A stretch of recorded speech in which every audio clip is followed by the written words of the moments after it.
तपाईको अफिसमा enter departmental काम सबै म्यानुअल हुन्छ। ब्रान्चबाट आएको डकुमेन्ट सिफारिस वा स्वीकृति गर्दा सबै प्रिन्ट गरेर अपरेटिङ कस्ट हाई भइरहेको छ। सफ्टवेयर कम्पनीसँग कुरा गर्दा सफ्टवेयर डेभलप गर्नुपर्ने हुन्छ भनेर हाई कस्ट भन्नुहुन्छ वा जुन चाहिँ तपाईको प्रिन्टिङ कस्ट भन्दा बढी आइरहेछ। आज हामी तपाईलाई एउटा यस्तो सफ्टवेयर देखाउँछौं जसले गर्दा म्यानुअली प्रिन्ट गर्ने कस्ट र डकुमेन्ट मिसप्लेस हुने सम्भावना रहँदैन। अन्तिमसम्म हेर्नुहोस्। अब डकुमेन्ट्स बोकेर एउटा डिपार्टमेन्टदेखि अर्को डिपार्टमेन्ट कुदिरहनु पर्दैन। यो भिडियोमा हामी हेर्नेछौं कसरी एउटा ब्रान्चले सिफारिस गरेको वा स्वीकृतिको लागि पठाएको डकुमेन्टलाई प्रिन्ट नगरिकन त्यो डकुमेन्टको प्रक्रिया पूरा गर्न सकिन्छ, जसले गर्दा पेपर कस्ट, प्रिन्टिङ कस्ट र साथसाथै समय पनि बचत हुन्छ। यदि तपाईले काम गरेको ठाउँमा पनि यस्तो समस्या छ भने यो भिडियो तपाईको लागि हो। अब सुरु गरौँ। पार्ट 1। सबैभन्दा पहिले तपाईलाई चाहिने भनेको तपाईको मेल आइडी हो जुन लगइनको लागि युज हुन्छ। तपाईलाई एउटा लिंक दिएको हुन्छ जहाँ तपाईले क्लिक गरेर एप्लिकेसन भित्र छिर्न सक्नुहुन्छ। स्क्रिनमा देखाएको जस्तो इन्टरफेस आउँछ जुन चाहिँ कस्टमाइजेबल छ। त्यहाँ दैनिक सञ्चालन प्रणालीको ठाउँमा आफ्नो संस्थाले चाहेको नाम र CNN को लोगोको ठाउँमा हजुरको संस्थाको लोगो राख्न सक्नुहुनेछ। इमेल एड्रेस र पासवर्डको ठाउँमा तपाईको संस्थाको वा ब्रान्चको मेल एड्रेस र पासवर्ड युज गरेर साइन इनमा क्लिक गर्न सकिन्छ।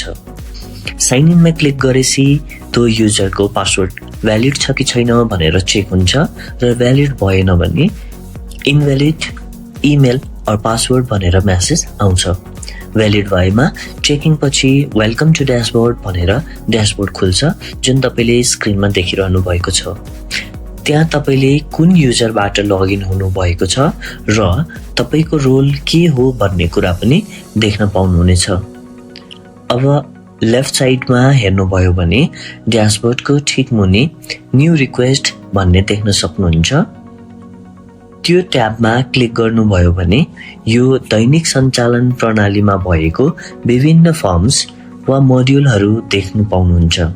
हाल अहिले हामीसँग थप बजेट, फन्ड माग, बिल स्वीकृति, भ्रमण आदेश, खाता सञ्चालन परिवर्तन, सुत्केरी राहत, मृत्यु राहत, प्राकृतिक प्रकोप राहत, कर्मचारी माग, कर्मचारी कारवाही, खाता बन्द, केन्द्र मिति परिवर्तन र ब्याज छुट गरी 13 वटा मोड्युल्स वा फर्महरू तयार छन्। यी मोड्युल्सहरूको नाम तपाईले चाहे अनुसार परिवर्तन वा परिमार्जित गर्न सकिन्छ। साथै तपाईले युज गर्नेदेखि बाहेक अरू मोड्युल्सहरू त्यो ड्याशबोर्डबाट हटाउन पनि सकिन्छ। अब हेरौँ यो मोड्युल्सहरूले कसरी काम गर्छ त। उदाहरणको लागि मैले थप बजेट भन्ने मोड्युलमा क्लिक गरेँ। अब यो थप बजेटको फर्म खुल्छ। यहाँ तपाईले हेर्नुभयो भने स्टार्टिङमा ब्रान्च इन्फो अन्तर्गत तपाईको ब्रान्चको नेम तपाईले युज गर्नुभएको मेल आइडी को आधारमा आउँछ। अब तपाईले अनुरोध मितिमा थप बजेट अनुरोध गर्नुपर्ने मिति राख्नुपर्ने हुन्छ। मैले हाल उदाहरणको लागि 83/1/10 राखेँ। अब बजेट इन्फोमा बजेट शीर्षक अन्तर्गत त्यहाँ भएको शीर्षक मध्ये एउटा सेलेक्ट गर्नुहोस्। उदाहरणको लागि मैले अफिस रेन्ट एक्सपेन्सेस सेलेक्ट गरेँ। मानौ तपाईले अफिस चेन्ज गर्नुपर्ने भयो। तपाई बस्दै आउनु भएको अफिसको रेन्ट चाहिँ 10,000 पर मन्थ थियो अरे। अब त्यति हुँदै गर्दा तपाईको स्वीकृत बजेट कति हुने भयो त? 12 मन्थ्सको 1,20,000 हुने भयो हैन? अब मितिसम्म खर्चमा यो आर्थिक वर्षको आधारमा हेर्नुहुन्छ भने अनुरोध मितिसम्म 9 मन्थ्स कम्प्लिट हुन्छ भन्नाले चैत्र मसान्तसम्ममा 9 महिनाको खर्च भनेको 90,000 हुने भयो। अब अप्रुभल टेबलमा जानुहुन्छ भने थप बजेट मागमा अमाउन्ट राख्नुपर्ने हुन्छ। एकछिनको लागि तपाईको रेन्ट चाहिँ अब 2000 ले बढी भयो भने रिमेनिङ 3 months को तपाईले 6,000 थप माग्नु पर्ने देखिन्छ। त्यसैले हामीले शाखा मागमा 6000 राख्यौं। यदि तपाईँ यहाँसम्म आइपुग्नु भयो भने तपाईँ सही तरिकामा जाँदै हुनुहुन्छ।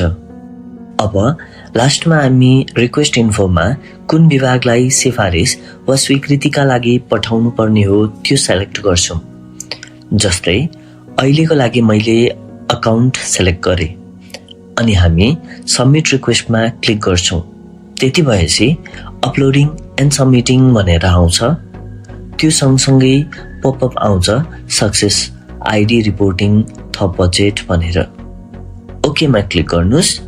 ब्रान्च वा त्यो डिपार्टमेन्टको काम त्यतिमा सकिन्छ। अब ड्यासबोर्डमा हेर्नुभयो भने तपाईले रिक्वेस्ट गर्नुभएको आउटबक्समा स्टेटस सहित देखिन्छ। तपाईले भ्युअर एक्टमा क्लिक गरेर तपाईले पठाउनु भएको विवरण चेक वा आवश्यक परेमा डाउनलोड पीडीएफमा क्लिक गरेर प्रिन्ट गरेर हेर्न पनि सक्नुहुन्छ। सँगसँगै तपाईको डकुमेन्ट कतासम्म पुग्यो वा कसले हेर्दै हुनुहुन्छ भन्ने कुरा पनि चेक गर्न मिल्छ। त्यहाँ करेन्टली विथ भन्ने ठाउँमा हाम्रो केसमा अकाउन्टमा भएको देखिन्छ।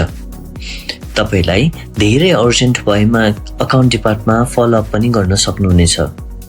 यहाँ अहिले मैले ब्रान्चको रिपोर्टिङ भन्ने आइडीलाई लगआउट गरेँ। अब यहाँसम्म आइपुग्दा केही कन्फ्युजन भएमा कमेन्टमा जिज्ञासा राख्नुहोला। पार्ट 2 सुरु गरौँ।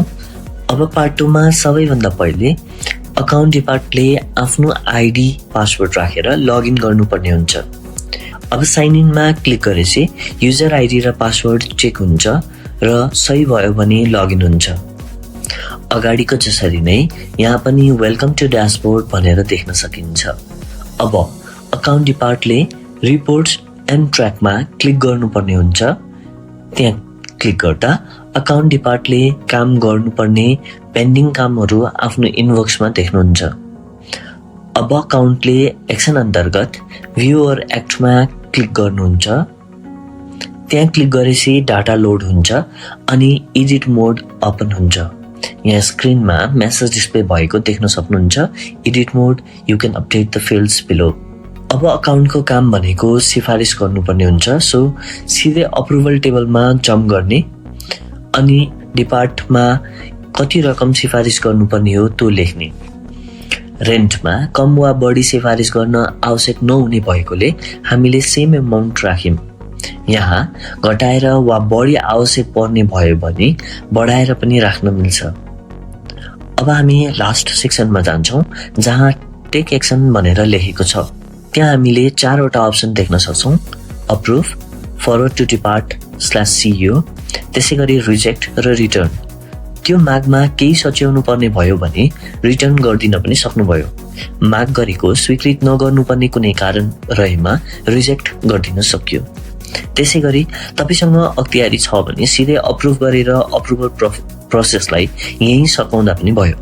यदि अख्तियारी छैन भने फरवर्ड टु डिपार्टमेन्ट/सीईओ लाई सेलेक्ट गरेर फरवर्ड गर्ने। जस्तै अहिले मैले सीईओ सेलेक्ट गरेँ। अब रिमार्क्समा किन सिफारिस गरेको कारण खुलाउने अनि सबमिट एक्सन लेखेको बटनमा क्लिक गर्न सकिन्छ।